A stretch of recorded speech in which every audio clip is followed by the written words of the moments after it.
Welcome to the Learning Pines YouTube. We hope this video helps. You're starting in Settings so you can remove cloud saves safely. First, sign into the exact Xbox account tied to the save. Mismatched accounts create confusion. Once signed in, go to System then Storage. This is where local and cloud sync interact. Select the drive showing the game files so you can compare local to cloud entries. Make sure to pause any active downloads or uploads. This prevents unintended root loads while you delete later. Now you'll locate the exact saved data to delete. Go to My Games and Apps, highlight the game, and choose Manage to see saved data. This shows each slot and whether it's in the cloud.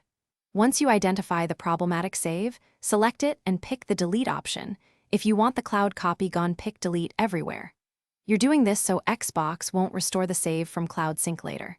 Confirm prompts deliberately. One wrong tap can remove the save permanently. Finish by restarting your Xbox to ensure the cloud knows the save is gone. This triggers a fresh sync and avoids resurrection. If the save reappears, take the console offline, then repeat the delete steps. Offline mode prevents immediate root load and lets you remove local remnants before reconnecting. Make sure your account has no duplicate profiles signed in. If problems persist, contact Xbox support and give them the exact game title, save slot name. Thanks for watching. Consider subscribing if we helped you.